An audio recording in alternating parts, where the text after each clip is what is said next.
Hello guys, आपका स्वागत है एक और नई वीडियो में। चलिए बिना किसी फालतू बकवास के चलिए शुरू करते हैं। जैसा कि हमने पिछले एपिसोड में देखा था कि ली ने उस किलर से हैंड टू हैंड कॉम्बैट कर कर उसे हरा दिया था और उसे पकड़ लिया था। फिर पुलिस वाले उसे पकड़ कर ले गए थे। अब आगे एपिसोड की शुरुआत में हमें ली पुलिस स्टेशन में बैठा हुआ दिखाया जाता है, जहाँ पे वो सोच रहा होता है कि उस किलर को ऐसे ही छोड़ना मेरे लिए मुसीबत खड़ी कर सकता है। गाइस, ली का ये मतलब है कि उसे पुलिस वाले के हवाले करना।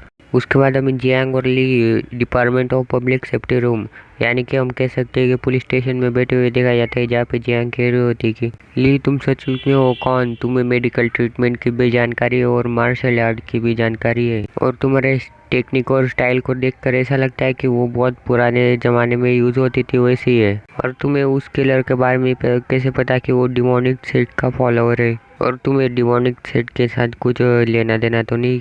मैं तुम्हें बहुत ही ज़्यादा इंटरेस्ट लेने लगा हूँ, मुझे तुम्हारी सारी चीज़ें बहुत ज़्यादा इंटरेस्टिंग लगती है। जिस पर ली कहता है कि ऑफिसर जियांग, मैं समझ सकता हूँ कि आप बहुत ही ज़्यादा मुझ में इंटरेस्ट ले रही है और आपको मेरे बारे में और भी जानने की इच्छा हो रही है। क्या ऐसा हो सकता है कि आप मुझे हल्का हल्का प्यार करने लगे हो? जिस पर जियांग कहते कि तुम क्या बकवास कर रहे हो, चुप रहो। और ऑफिसर जियांग कहते कि ये बात है कि तुम्हारे मार्शल आर्ट्स की स्किल बहुत ही ज़्यादा अच्छी है, क्या तुम मुझे उसे सिखा सकते हो? ली कहता है कि इसके बारे में सोचना भी मत, इससे अच्छा तुम ये सोचो कि तुम कैप्टन जियांग को क्या कहोगी कि तुम किलर को पकड़ने के लिए अकेले ही बेड बंद कर या वहाँ भटक रही थी और बिना उनके परमिशन के। जियांग कहते कि अरे यार, मैं इसके बारे में कैसे भूल सकती हूँ, अंकल तो मुझे बहुत ही ज़्यादा पीटने वाले हैं। अब सीन शिफ्ट होता है, रो में वो रूम दिखाया जाता है जहाँ पे किलर बंद हुआ होता है, जहाँ पे लिया जाता है।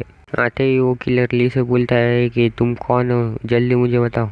ली कहता है कि तुम्हें मेरे बारे में जानने की कोई ज़रूरत नहीं है। फिर किलर कहता है कि ठीक है, जैसे तुम्हारी इच्छा, लेकिन ये मत भूलना कि मेरी क्यून फैमिली अभी भी जिंदा है। तुम बस इंतजार करो कि कैसे मेरी फैमिली तुमसे बदला लेगी।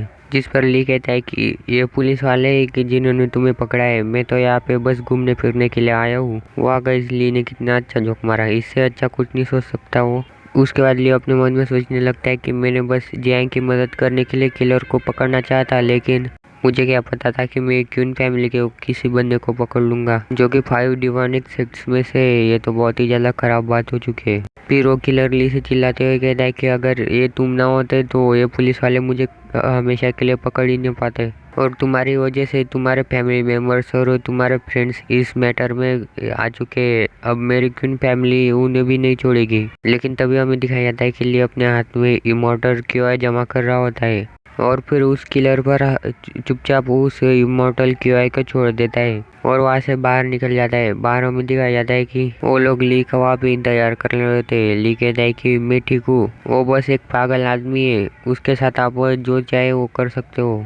फिर हमें ऑफिस का सीन दिखाया जाता है जहाँ पे ली बैठा होता है और जियांग कह रही होती है कि डॉक्टर ली, तुमने वो और उस किलर ने क्या बातें की? इस पर ली कहता है कि चाय के लिए शुक्रिया, और ये अच्छा ही होगा कि तुम इसके बारे में ना जानो।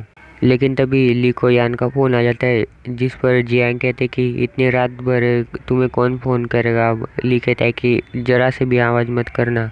तभी यान फ़ोन पर कहती कि तुम अभी कहाँ हो, तुम्हें पता भी है क्या टाइम हो रहा है, तुम अब तक घर क्यों नहीं आए? जिस पर ली कहता है कि मैं अभी बाहर हूँ, मैं अपना काम जल्दी से ख़त्म कर रहा हूँ।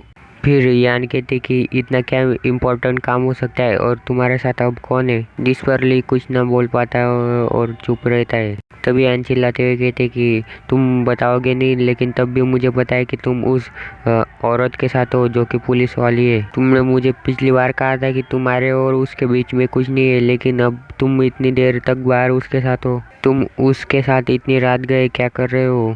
और तुम मुझे मत बताना कि तुम दोनों पुलिस स्टेशन में काम कर रहे हो। अब ली बेचारा इसमें क्या बोल सकता है कि वो दोनों सचमुच में पुलिस स्टेशन पे बैठे हैं। जिस पर ली कहता है कि ये सच है कि हम दोनों एक केस पर इन्वेस्टिगेशन कर रहे हैं और हम पुलिस स्टेशन में बैठे हैं। लेकिन यहाँ ली की बात ना सुनते हुए फ़ोन काट देती है, जिस पर कि जियांग बहुत ही ज़्यादा हंस रही होती है और ली कहता है कि तुम इतनी ज़्यादा हंसो मत, ये सब तुम्हारी वजह से ही हो रहा है। फिर नेक्स्ट सीन में हमें दिखाया जाता है कि ली अपने घर पहुंच चुका था, जहाँ पे वो आता है देखता है कि यान सोफे पे बैठी होती है और वो कहता है कि इतना लेट हो चुका है लेकिन तुम अब भी सोई नहीं। जिस पर यान कहती कि मुझे ये देखना था कि तुम कितनी देर में घर वापस आओगे, और मुझे पता है कि तुमने उसके साथ बहुत ही ज़्यादा मज़े किए होंगे आज। गाइस यान ऐसे वैसे मज़े की बारे में बात नहीं कर रही, वैसे वाले मज़े के बारे में बात कर रही। तभी ली सुबह में बैठता है और कहता है कि मैं बहुत ही ज़्यादा थक चुका हूँ। जिसे सुनकर यान अपने मन में सोचती है कि क्या ये थक चुका है, और फिर गुस्से में चिल्लाते हुए कहते हैं कि तुमने अभी अभी क्या कहा, क्या तुम्हें मरने की इच्छा हो रही है।